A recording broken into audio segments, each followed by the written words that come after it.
And we're back. And we're back. Welcome to Tacos with Friends. All right. At Tacos with Friends Pod. On Tacos, Twitter. yeah, that's on Twitter. Tacos with Friends. No, Tacos with Friend on Twitter. With Friend. Tacos with Friends podcast at gmail.com. What's the YouTube now? Because we're officially on YouTube. Tacos with Friends. Tacos with Friends on YouTube. Check us out. Tacos with Friends. It'll pop up. Something will pop up on there. Check it out. Yeah, check it out. It's pretty much the same thing you get by just listening to it, except you have it on YouTube. It's another way to digest us. Yeah, for that's. I think that's easier for old people. For all you old folks out there who just have like, you know, the old school PCs, laptops, or if you have YouTube Red for some reason, and you just, you know, have I think that. an old person will have YouTube Red. No, but some people. I'm just saying, old people, comma. If you have YouTube I'm just saying Red. because I barely know what YouTube Red is. YouTube Red, I had it for like a couple months. It was pretty cool. Like, Really? because if you use YouTube for music, you could just close your phone, lock your phone, and you know how usually if you lock your phone, video stops, video plays in the background, so it's just like kind of the Spotify. So you're paying for that though. You pay for it, yeah. That's bullshit. Fuck YouTube. Fuck YouTube. Yeah, I heard they're not paying people how they used to. Really? I heard they kind of slashing their funds. If you, because if it used to be back in the day, if you can make it big on YouTube, you made like that PewDiePie dude makes a lot of money. All those views add up, man. There's this guy that I watch. He does reaction videos. His name is Tyrone Magnus. Okay. I think YouTube is his job. Like he bought a house off of YouTube. Oh yeah, dude. Yeah. So it's like it's kind of crazy. It's like people are making livings off. There's of like that a shit. 4-year-old kid who made $11 million in 1 year just playing with toys. Like his parents buy him toys and film him reacting and playing with the toy. And apparently, kids love that shit. Jesus Christ, man! $11 million in 1 year, 4-year-old. How can't you love Trump's America? No one's watching our shit though. What Fuck the Donald fuck? What am I doing wrong? Yeah, fuck you, Trump. So It's all Trump's fault. This episode was like right on the brink of not happening. Very close. It was like really close to Like not happening. Yeah, shit's but been going on we did it for the people. for the people, and it's going to be. We're experimenting with a little shorter format, Yeah. kind of like we were talking about last week with the 7-minute podcast, Yeah, Greg. yeah. Do we want to go 7 minutes? No, it's a little short. We're going to go a little bit. We'll see how we go. So that means obviously if we're gonna shorten it up, we got to get right into it. Gotta get So into this it. is like our Super Bowl special. Super Bowl, huge game right now, and obviously Is Patriots it really gonna that win. huge? It's Is it huge really in that the huge? sense where it's like a holiday, where everybody The Super Bowl watches is it. like a holiday. Holiday. And But like you know what I worldwide watch the people Super watch Bowl for? I don't watch it for the game. I watch it for the it. commercials. Commercials are always awesome, dude. It's a great time to just get. It's like after watching Super Bowl so much as an adult and really appreciating the commercials, like regular season commercials, I hate them. Like regular commercials, I feel like they're going half-ass. I'm like, once we get to the Super Bowl, I'm going to be getting high quality HBO level production, fucking commercials. Like the Doritos always brings it. It's gonna be fucking great. Know which commercials I don't like though? What's I don't that? like the Budweiser commercials. Those they Really? always make you cry. They always There's that do. one where like the dog gets lost and Yeah. then he like finds his way with the horses and shit like that. I hate those Budweiser commercials because it's like they're tugging at your heartstring to become an alcoholic. And speaking of Budweiser, I don't know if we want to get into this, but this is the Budweiser. Like last year, they had the immigration. Like when Anheuser-Busch came, basically everyone was telling him to get out, kind of a political message. Well, this year's political message that remember the Veterans Association trying to say stand for the flag, and then the NFL said no, we want you to change the language, and they kind of like stood their ground, and basically they said no, can't do the commercial. What are your thoughts on that? Is it cool to like to say no, like you need to change that language? Because in my opinion, I think it's perfectly fine. There was like a big stink like on when that first came out. You know what I'm talking about, right? No, I have no clue. But No, but was huge. what basically what happened was like the American Vets or some Veterans Association with this whole fucking flag thing wanted to put in a commercial saying stand for the national anthem, and the NFL's like, we're over it, dude. We don't want that. Can you change the language? And they said no. So they said, we don't want your commercial. I look at it this way. If you're paying for the spot, Yes. you can put whatever you want up there. That doesn't mean I have to like it. That doesn't mean I have to buy into it. They always have to like politicize like this national holiday is what I'm getting at my overarching point. Man. And I think we're finally over this national anthem protesting stuff. Why do we have to to bring it back and like rip open the scab. They're finally making action. They paid like 120 million, or they paid money to like all these foundations to do shit. Why do we gotta rip the scab open? Only reason I brought that up is because I watch First Take a lot, and it was a huge deal when that first came out. What I will say is this. That 120 million was clearly hush money. It was clearly hush money. But I think the thing with the anthem is there's still people out here that's not watching football. They haven't watched all year. It's stupid.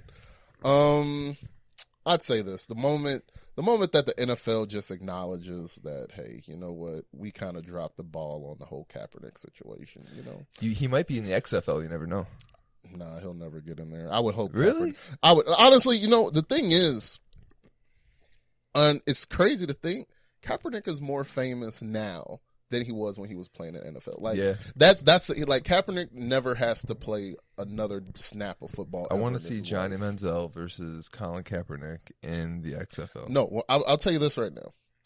Like, because obviously the XFL. Now we're kind of getting off the Super Bowl, but real quick. Johnny Manziel, I can guarantee you this. Johnny Manziel will try to get in. Now, if they hold to what they said is that nobody with like any DUIs or anything can't get in, Johnny Manziel will not get in. Yeah. But if you don't think Tim Tebow is gonna fucking pray his way into the XFL. Tim Tebow's on HGTV now. He's in the MLB. Or he's in the Mets like AA or AAA farm team system right now. The fact is that Tim Tebow, he's that guy that he's good at everything, but he's a master of none. Exactly. He's like your utility man. Right. Like he's play playing every position, baseball. Like Tim Tebow is the guy that, like, I'm surprised when I see people talk about, like, yeah, man, Tim Tebow, he just hit a home run, and it's like, okay, he's in the like AAA. Like, nah, he ain't in AAA. What is he doing? He's like, he's like in a single A. Like he's like in the he's like below. He's like in in the after work teams. Yeah, exactly. Like, okay. Yeah, but he's out here. But right, another guy who's never made it to a Super Bowl. But going back to the Super Bowl, I do think it is a big game. Every year it's like that holiday. But I think some people are getting the fatigue of the Patriots. It's always, at least in the championship games, it's always at least the same 6 teams. I will give this prediction. I think this Super Bowl is going to be like the lowest rated Super Bowl ever. Really? I do think so. I think when you add in the Kaepernick stuff, then you add in, I think people I think people just getting tired of the Patriots. Well, they need to figure out what a catch is. I know that was like a really big deal in the like the champion in the playoffs this whole past several years. But this, like Jesse James, basically the Patriots could have lost that game if they would have ruled a catch, and they didn't. But like I know Goodell came out after Trump did the State of the Union. Goodell did the State of the League, and came out and said that they're going to be addressing like the catching rule and all that, because what's a catch is ridiculous, and that's causing a lot of anger in fan bases. And one other thing I thought that was kind of cool, kind of a little same on the Super Bowl subject. The Super Bowl is in Minnesota this year. Minnesota lost to Philadelphia to get into the Super Bowl. So now, like a lot of Minnesota fans are saying they're going to become Uber drivers, and like instead of taking like these Philly fans to the Super Bowl, just kind of get them lost and drop them off in alleys and shit. What kind of hating shit is that? That's awful. That's like some real hating shit. Like that's almost. I didn't read the article. I just kind of. I saw like the headline that, because like the Black Panther is coming out like in a couple weeks. And, like they're saying like that so far just off of Fandango sales, it's like the pre-orders are like crazy, like it's breaking records. It looks like a good movie. Yeah, and they're saying like DC fans, they're trying to like sabotage the movie. Really? So it doesn't like break Batman versus Superman. Oh my god, like downvoted in like the like, Rotten Tomatoes. Jesus Christ, it's like what country do you we do realize that they let's understand there's still not clean water in Flint, Michigan, people. All right? Dude, there's still not power in Puerto Rico. Right. I'm pretty sure you can if you just put a little bit of that hatred that you have in your soul into something better. Trump wouldn't be president. Right now. Well, that's the thing. But human beings are such like we divide all the time, and that's why he is. Yeah, but back to the Super Bowl. Fucking Super Bowl. So I did see like a video today, and like Tom Brady, they were this lady from Bleacher Report. I don't know her name, but she was like an interview from Bleacher Report. Mm-hmm. She said, "Hey Tom, I heard that you Now, this is how you know somebody's lying when they say that. When they say somebody's their favorite rapper. Well, she did the perfect thing. What are some of your favorite songs? And plural. Of course, Tom Brady had no clue. He had no idea what a song is. Basically, he said, yeah, my teammates, they play all different types of music, which is basically Tom Brady saying, look, there's a lot of black guys on this team. They put up, I don't have control of the music that's getting played in this Of all the things that I hear, it's like the Kendrick stuff is what I like the most. Okay, I'm not hearing Kenny Chesney in this locker room. Yeah, right. There's no fucking Bon Jovi and shit going on over here. So let me ask you, Jim, do you think Tom Brady's going to retire? Oh, no. He's playing till he's 50. Because actually I think he was saying, I think they were like saying that Tom Brady, I think his dad said it. He wants to play like 5 more years. Like his dad said that until somebody, like, they'll actually have to make him stop playing. Like, he won't just voluntarily stop. Like They'll have to make him the stop. one thing that they're doing now is like there's the docu-series on Facebook, the Tom versus Time, where they followed him in the off season and like shows all his regiments and stuff, and he has his own personal trainer on top of like the Patriots guy, that Alex Guerrero that's guy. The juicy part. The juicy part is if the Patriots lose this year, what, like, will Bill Belichick? Because basically, all of his assistants, they're leaving. All the defensive coordinator, offensive coordinator is leaving. Yeah. And then Tom has his own little trainer dude who like basically does everything different than the Patriots guy, and that's finally rubbed Bill Belichick the wrong way. But you see it in this Tom versus Time documentary of like the different ways that he's training, and like Julian Edelman and this guy kind of get in a little bit of a butting because like Julian wants to do more weight work, and he's telling him like, dude, you need to do more pliability, more like, stretch work and stuff. But you see like all the stuff that he does to like prepare his body. He's an insane fucking dude. He's playing till at least he's 45. Let me ask you a question. Yeah. Isn't Edelman out for the season? Edelman, exactly. Yeah. He tore his ACL. Yeah. Huh, should have listened to the motherfucker. Man. But that's another thing is that's Jimmy Garoppolo, who got traded to San Francisco. Jimmy G. He was the dude who was supposed to kind of take over Tom Brady once Brady retired, but Brady's like, I'm not retiring. Then he basically forced them to trade Jimmy Garoppolo, away instead of having to pay him $20 million to just sit behind Tom Brady. Who's the Patriots' backup quarterback right now? A dude, Brian Hoyer, who's kind of bounced around everywhere. Did he play for the Bears? He played for the Bears in 1 year. Basically, he's just played for every team for 1 year. As a backup. He was a backup, but he started when Jay Cutler got hurt, and then he got hurt. The year before that, he was a quarterback on and off for the Texans when he went to the playoffs, and he was awful. Played for the Browns decently the year before, and he was drafted by the Patriots. So let me ask you this question, Jim.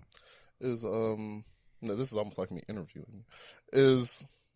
How's Donovan McNabb and T.O. doing with the Eagles this year? I don't know who's on the Eagles. Well, the Eagles, they had Carson Wentz, who was drafted number 2 overall last year, and he basically had an MVP style season this year. He was on top of the world, and then like week 14, his style of quarterback, he's a big dude, but he's kind of like Big Ben in the sense where he's a younger Big Ben, where he's mobile. Is he raping women like Big Ben? Not forcing them in bathrooms and mouth raping. Okay. No, but he's a little bit more mobile. Like he did it to the Bears, where he kind of can escape and run. What he doesn't do is slide. He kind of dives and gets contact. That never works, man. Week 14, he does that, tears his ACL.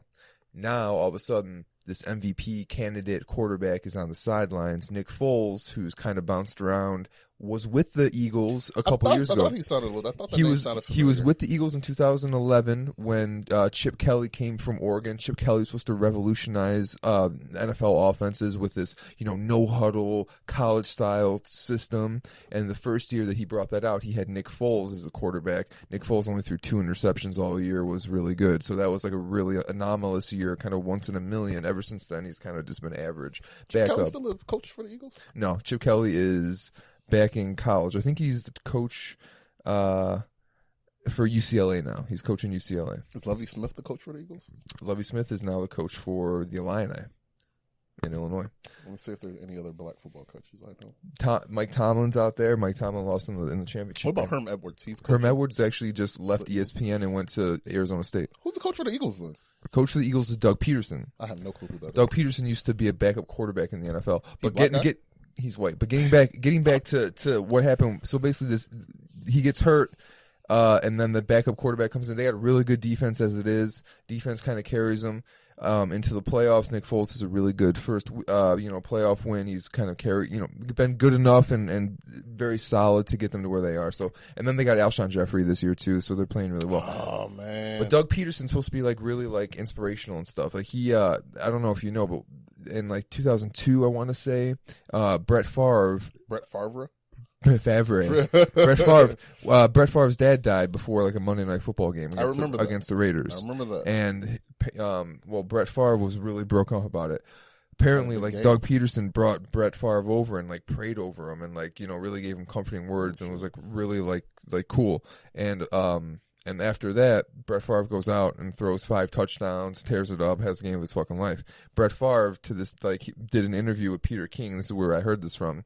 And was like very emotional during the interview, saying like how that was a turning point in it, in his life and before that game, which kind of made him kind of turn up. And now apparently Brett Favre is going to be speaking to the Eagles before the Super Bowl. See, so this is the thing. Kind of get them motivated. You don't bring in any outsiders, okay? Oh. Brett Favre, Packers, Vikings. That's who I know him with. He was with the Jets for a year, too. Those weren't good years, though. Yeah. I remember when he was with the Vikings, really good year. That's when Brett Favre was like man Brett Favre. Yeah. Like sloppy looking. Yeah, like had a collapsed lung out here throwing touchdowns. Like that was good Brett Favre. For like 4 straight years, it was always like the Brett Favre watch. That was the thing. Like wondering if he was going to retire. Like they would always like camp out like outside his house. Who's going to the XFL? Brett fucking Favre. Brett Favre going to Brett Favre, Jerry Rice. They're going to the XFL. No, you do. You bring in the old Eagles, man. Like at least the Eagles I know. I know Donovan McNabb, but I don't know if you want to bring him in right now. He's going through a few things right now. He's got a couple local guys. He's got a couple sexual allegations on his name. Very local. I don't think you want to bring him into the Poor T.O. should be a first ballot Hall of Famer. You have to bring T.O. He's kind of played he's in the losing Super his Bowl mind though, dude. With a broken leg, man. He's going crazy though. If you played in the Super Bowl with a broken leg, you can go crazy. Dude, ever since that, last year he was eligible for the Hall of Fame. He should definitely be in the Hall of Fame. He should have been a first ballot, but because of his off the field issues, what the fuck does that mean? Or his locker room issues, he wasn't a Hall of Famer. What is Randy Moss going to be a Hall of Famer this year? That's why nobody's watching NFL this year, man. Because it's just it's like an old man. The NFL is turning into like Major League Baseball. It's like an old man's club. The NBA, look what the NBA's doing. They let Allen Iverson in first year. Come on, the NBA they let anybody into. One thing though that this year was really cool is they like freed up the celebration, so like you could have all the creativity after touchdowns and like all the different things people could do. That's what you watch the game for touchdowns. Well, going back to catches, like that's the thing. You watch the game for catches. I'm not watching the game because I don't want to see a dude get ruled. Oh, that's not a catch because it kind of hit the ground when he fell. Like people want to watch catches and touchdowns. Nobody wants to watch boring games. I got this idea for. Nobody watches the Pro Bowl. And no. They had really good numbers apparently. Now, I know they had like this little skills competition. Yeah. So, we like touchdowns. So, how's this? You have quarterback, other end zone. Now, of course, a football field is 100 yards. Right. Quarterback at the end zone. What you do is you have a wide receiver, maybe like an older wide receiver. So let's say you get yourself a T.O., you get yourself a Randy Moss. Okay. Guys who actually, Jerry Rice, guys, wide receivers who think they can still play. Joe Cinco. Right. So what you do is you get an old quarterback. All right. You maybe like your brothers, maybe Marino or something. They don't have to do anything. Gotcha. You get another quarterback that's currently in the league. Gotcha. And what you do is you see how many times, you basically throw from the end zone to that wide receiver. Okay. What you do is, you get a cornerback. You get a cornerback that's like a defensive back? Yeah, like a corner. So you get a corner that's presently in the NFL. Okay. He's matched up against the retired wide receiver. Ooh. You get a retired corner, like you say, Neon Dion. Okay. He matches up with the present wide receiver. Okay, so now they're playing Odell defense. Beckham. Yeah. So what you're doing is, now it's like a mismatch. Okay. The quarterback throws the ball from the end zone, and now these guys are matched up, and you see how many touchdowns you could get. I would watch something like that. Was that in the Pro Bowl skills? No, it wasn't, but they could put it in there. Dude, I would watch something like that. I was gonna say that sounds actually really cool. Yeah, I would watch so let's say everybody's different. You gotta so let's say you have Brett Favre and let's just say Terrell Owens, right? Yeah. So of course Favre is throwing to T.O. from the end zone. Got to be from the end zone. Now you have who's a good corner right now? Like a Josh Norman, Marcus Okay. Peters. Yeah, so Josh Norman. So Josh Norman is matched up against T.O. So now, and it's not like basically it's just straight route. Okay. Maybe you could do a couple cuts here and there. You can run like a basic route. Right. And now the only way you get it is if you can score a touchdown off of it. And it's like a point system. If you score a touchdown, you get, let's say, 5 points. So if you get a catch, that's like 3 points. So the ball always has to be. That sounds actually pretty cool. So where's the end zone at? Is it the 50 or at the 100? 100. Like it's actual like the end zone. The Okay. actual end zone. And you're just you're heaving the mother. It's like a Hail Mary. You're heaving the motherfucker. And and the wide receiver has to catch it. Oh damn. And now if you can catch it and get a touchdown, of course you can get more points. If you can catch it and if you just catch it, maybe you can get 1 point. If you catch it and get so many yards, you get some extra points on it. I'm not sure on the actual points of it. We gotta work on that. We gotta work on the points, but that's something that I would definitely watch. If you gotta mix in the old with the new, kind of like what the NBA does. They don't do it anymore, but my favorite NBA Saturday, it wasn't the 3-point. Right now it's the 3-point. Okay. Because right now, like the NBA, they have the dunk, 3-point, and they have like the skills challenge. Gotcha. None of that was my favorite. My favorite was they had like this, I forgot what they called it, but basically they put a WNBA player, a current NBA player, and a retired NBA player. And it was like teams of 3. And you basically shot from different spots on the court. Okay. And whoever ended up scoring more ended up winning that, That's cool. won that. And that was like my favorite one. I think like they had Scottie Pippen was in it, Dominique Wilkins was in it. They had a bunch, and it's like you're mixing all like the old with the new. I like and that. the NFL is just so boring. But if you put like okay, you put Josh Norman up against Jerry Rice, because Jerry Rice said that he thinks he could play. Jerry Rice ain't gonna do shit. So, but if you throw a Hail Mary, a Hail Mary is a Hail Mary. Anything can happen. You never know. You never know.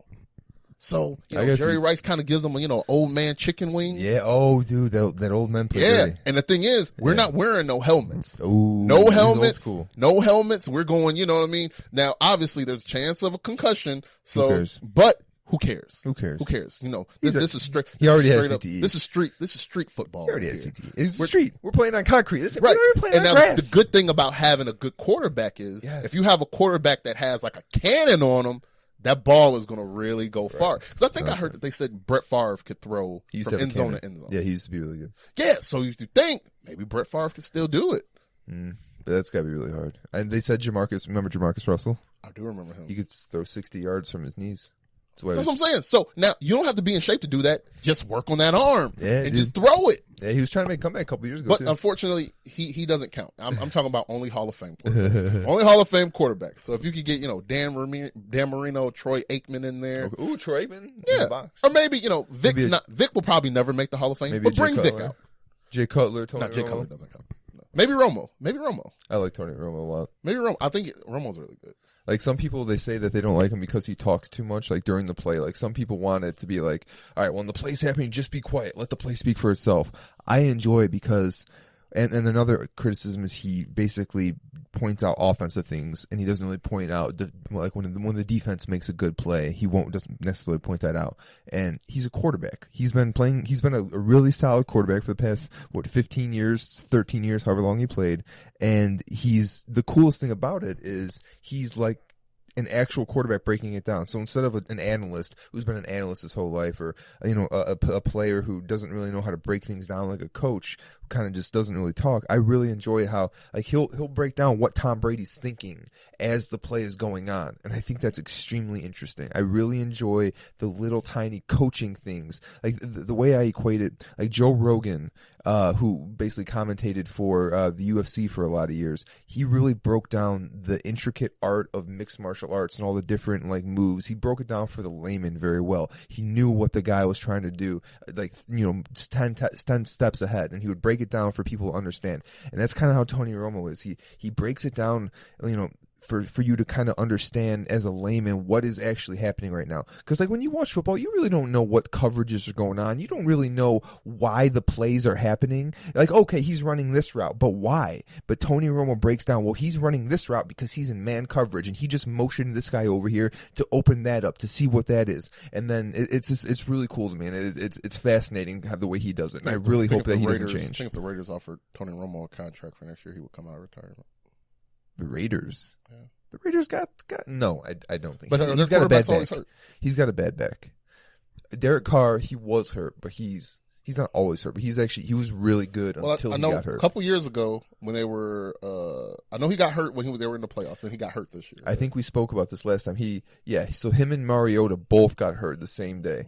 Mariota had a shitty year. He threw more interceptions than he did touchdowns this year. Mariota didn't play very well. Carr didn't play very well either. And we talked about because like we were talking about injuries, like Derrick Rose, like like when you get hurt, now all of a sudden you're out of shape. You're out, you're rehabbing all the time. You're not preparing for the next season. You're not working on your game. And that's the thing with Carr is like he was really good at like Gruden's quarterback camp. Like he does that fucking Gruden's Grinders QB camp every year with all the draft picks and stuff. Coach of the Raiders. Coach of the Raiders gets. How many times do coaches get traded? He got traded from the Raiders to the Buccaneers, and then meets the Raiders the next year in the Super Bowl and beats them. How fucking cool is that? Then comes back to the coach. Then comes back to coach of the Raiders because obviously they're paying him $10 million a year. What the fuck are you gonna do? Right. yeah, I guess I can see. Is the Raiders or he was there? Apparently he was this year, and apparently they say like he still has some left in the tank. But Gruden's fascinating, man. Like he's the thing. He's always been in football, even though he's first of all, the legend of Gruden grew after he got fired. He didn't retire. He got fired. He was really good in 2002, and then like his teams just started to decline and decline. Like Tony Dungy really built his teams. Like that defense was really built by Tony Dungy. But he's a really good offensive mind. He never really had a good quarterback. Like they say that he's going to really help develop this Derek Carr kid, but really John Gruden had an old Rich Gannon who was like really old when they had him, and then Brad Johnson who was quarterback for the Buccaneers. He was a backup his whole career. He was never really good, so he doesn't have proof of ever really like developing a young quarterback. But he's always really been extremely like cerebral in the game. He's extremely like he's famous for having extremely long plays. Like you have to like really know his verbiage, and with his being on Monday Night Football and having this quarterback grinder camp, this camp that he does with everybody, he has like millions of hours of film. He still gets up at 4 a.m. and watches film on like players and shit. Like he's been living a coach's life his whole life. So I think it's a good fit. Okay. But $10 million, I ain't turning down no $10 million. No, I'm not turning down $500,000. I'll take 20 if you got it. All right, so Jim, let's do picks. Who do you got? Never pick against the Patriots. Tom Brady's lives forever. But the one thing the Patriots do very well defensively is take away your best option. With the Eagles, offensively, their best option is either their tight end, Zach Ertz. Alshon Jeffrey's really good. They got a decent running game. I'm curious to see what they take away and what opens up. I think it really is going to come down to Nick Foles, because Nick Foles, this is going to be the biggest stage of his career. Tom Brady's been here, 50 fucking times in the Super Bowl. This is a really big stage for them. I think at least the coaching, the organization of the Patriots, they've been here a million times. They know what it takes. They know the preparation. For the Eagles, you have, it's a brand new, experience for them. I'm curious to see what happens. But I never bet against Tom Brady. Yeah, the Patriots are probably going to win, but I'm just going to pick the Eagles just for the fuck of it. Why not? Hey, like I want to see them win, Anything can happen. I mean, I don't have a rooting option either way, and if the Eagles win, I can definitely see that happening too. I'm just taking the Eagles because you know what? Their defense is good. The ceiling is the roof, Jim. The ceiling is the roof. The ceiling is the roof, and that's why I'm picking the Eagles. If the Eagles win, I really think it's going to be something with their defense too. Yeah. They got a really good defense. Right, so let's do a couple quick hits. So Jim, Blake Griffin got traded. What are your thoughts on that? Blake Griffin got traded. Didn't they? No, not really. What did they trade him for? Honestly, they didn't really trade him for much. They Avery Bradley, he used to play for the Boston Celtics. Okay. Quick thing on Avery Bradley. Just go back to it. the coach of the Clippers right now is Doc Rivers. Of course. Doc Rivers was the coach of the Boston Celtics. Okay. Avery Bradley he played for Doc Rivers. Actually, Avery Bradley came in like the tail end of the Boston Celtics big three with Pierce, Allen, and Garnett. And I do remember like there was actually a point there where they were actually saying Ray Allen should come off to the bench and they should actually start Avery Bradley. Okay. Which is why I'll never blame Ray Allen for leaving, because they were trying to get him out of there for years. And the moment he decides to go to the Heat, he's it's a big bad guy. problem. Yeah. So I'll never blame Ray Allen for gotcha. that. But so Avery Bradley, Tobias Harris, he's actually having a pretty good season this year. Okay. He's not really like that well known. Like he played for Orlando, got traded to Detroit. He was having a pretty good year. And Boban Marjanovic. Yes. Yeah. I know him from the Spurs, but he's like a big, tall, like Frankenstein. Okay. He's just like your just big bodied, unathletic white dude. He looks like the kind of guy that Greg Popovich would bring to the like Spurs a Paul system. Gasol built type looking dude. Nah. He's like way bigger than Paul Gasol. Like he's like so big, like it almost looks like he could touch the rim without jumping. Okay. Ooh, like he's really that big, but since he's that big, he's not really fast. He doesn't really have coordination. Didn't they give up a first and a second too? Yeah, I think there's like some protections on those picks though. So those picks might not be that good, but there's some protections on it. And basically the Pistons got back Blake Griffin and two other guys from the Clippers. I don't know. Well, Blake Griffin and Andre Drummond is for the Blake Griffin and Andre Drummond. Finally they got they'll probably make the playoffs this year, but they're in the East, so that's the thing. I think that's the way I'm looking at it is. Now the thing is, Blake Griffin just actually signed a new contract with the Clippers this season. Ooh. So he's actually kind of locked in with the Pistons for like another 4 years. Damn. So, I'm pretty sure that's not a place he would ever go to willingly. Otherwise, yeah. Yeah. So now the big fallout is now when you look at a lot of like star players coming to sign contracts, a trade like this actually messes up the market, because now star players, like I said, Blake Griffin never would have went to Detroit. Right.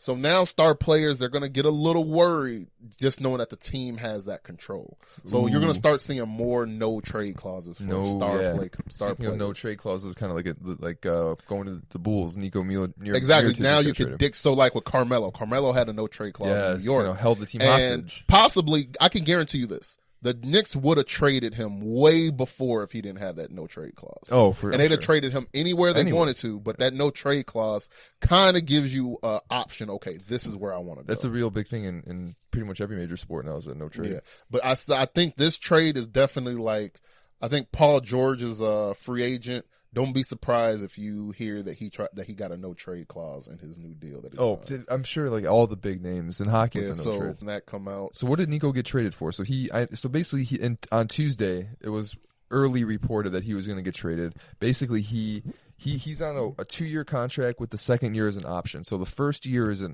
he's guaranteed. The team would have to pick up the second year. Like basically because he has a no trade clause. Because he has a no trade clause. Yeah. So basically what could have happened is if the Bulls were to pick up his second year, it would have avoided the no trade. Exactly. So they would have been able to put him wherever. Right. But the Pelicans weren't prepared for that. They didn't want his second year. So that's why it fell through, in my understanding. Is that right? Yeah, now the Pelicans did want that second year. Okay, they did. They did want it because they didn't want him to come there and just leave. Just a rental player. Exactly. So they did want it because DeMarcus Cousins for the Pelicans, he tore his Achilles. He was having a real good season. And speaking, can I just say something? And I don't know if we were talking about a pre-recording, but last night I was watching was it the Suns game? Phoenix and Dallas, yeah. Phoenix Suns, Marcus Cannon.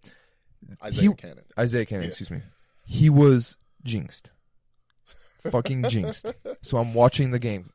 Not even 2 minutes before what I'm about to tell you happens. They're talking about big story in the NBA this year, all the major injuries to star players. I'm not sure Isaiah Cannon's a star player necessarily, but they're talking about all the major injuries to star players, and they show fucking Boogie Cousins torn fucking Achilles. That's fucking awful. Like right when you get into the fucking All-Star game, all the fucking players that are hurt, and then they show this fucking dude jumps up for a layup, falls down weird, basically Gordon Hayward's his leg right in front of everybody. You hate to see anything like that happen. Another injury that happened to, what was it, the Celtics game, the dude, fucking center jumps up, and he jumps up, loses his legs underneath him, like trying to get the rebound, and comes down square on his hip, right on the hardwood. Yeah, that's the Andre Roberson. Andre Roberson, exactly. The Thunder. So he fucking falls, fucks his hip up. I'm like, Jesus Christ, that's bad. My lady, who's a physical therapist, is sitting next to me. She's like, it could have been so much worse. If you watch, his legs fall from under him, but he tries to brace himself with his fucking leg and his knee. It's funny you say that. He's out for the season, and it's not because of the fall. It's actually, he actually tore something in his leg. That's why. Really? Yeah, when he jumped, he tore something. He tore his quad. Oh, okay. He tore a quad, so that's kind of what happened. Because I saw he hit his neck on somebody. He smacked his neck on the backboard almost, falls down. But yeah, that looked really bad. Yeah, man, it's hate to see anybody get injured. Dude, injuries are rough now. It's tough, man. Like the Pro Bowl, going back to the Pro Bowl. The Pro Bowl was played in the monsoon rain. Like, how awful would it be if you get hurt in the fucking All-Star game or a Pro Bowl? I'm trying to think. There was a player that got hurt in the All-Star game. I don't know about like Pro Bowl, but I think Brad Miller, when he was, well, I think he was an All-Star with Sacramento, and he got hurt in the All-Star game. That's gotta be bad, dude. Yeah, you don't never, and that's why they don't go hard in the All-Star game, because they want to get exactly, hurt. Dude. Like, I remember back in the day, it kind of, I vaguely, you know, I remember like also, especially in the NHL, All-Star games were kind of like a thing. Now it's more of like a thing to see players, at least in the NFL, players' personalities. I watch it more to see like, oh, this is how the player is without his helmet on. Oh, this is how this dude is. Not to see, oh well, you know, this AFC is better than the NFC. Blah blah blah. It's more of just, you know, a showcase of the player's personality. But the thing is, it's all a fake though, because you know, Michael Vick, he was out there at the Pro Bowl a lot with his, you know, helmet off. But while he was out there, he was fighting dogs. He was fucking shocking dogs and like electrocuting them, burying them in the backyard. Michael Vick ain't shit. Yeah. You know, and the thing is, I used to rock with Michael Vick. I used to rock with him tough. Really? I was like, you know what? Let's forgive Michael Vick for the bullshit he did to dogs. Now, this is me, maybe like 10 years ago. Okay. Now, right now, you know, I can't accept the torture of animals. But then Michael Vick said some sly shit about Kaepernick. I'm not fucking with Michael Vick anymore. Didn't he say some stupid shit like during the whole Kaepernick thing? I'm not fucking, like, let me tell you something. He's bringing it upon himself or something? You say some sly shit about Cap, I can't fuck with you right now. But, so basically, Mirotic, he got traded for Omer Sheik. Coming back to Chicago. Yeah. A guy who was lost to restricted free agency. Omer Sheik is getting paid so much. He's on a terrible contract. Yeah, I'm sure he's like well past what we ever wanted from him now. Omer Sheik, Jameer Nelson. You may remember Jameer Nelson from the Orlando Magic, the Dwight Howard days. I vaguely remember him. Yeah. And Tony Allen, the grind father. You definitely know him from the Memphis Grizzlies. Oh, yes. Yep. Yeah. Now, this is a little thing. Yeah. Tony Allen, one of Derrick Rose's best friends is Tony Allen's brother. Ooh. Actually, when Derrick Rose had his whole little rape thing going on, Tony Allen's brother was involved in it. Are they going to trade for Derrick Rose? Nah, Derrick Rose is no shit. Hey, that's a whole nother story. Dude, you know what's really sad is that Derrick Rose and Joakim Noah are probably done now. This is like Joakim Noah is definitely done. I just remember Derrick Rose is actually, he's out here catching DNPs. But Tony Allen from Chicago. Tony Allen, I don't know what happened from what I was reading today. Probably the Bulls are actually just going to release him. They're going to waive him. Really? They're not going to keep him, but I don't think he would stay anyway.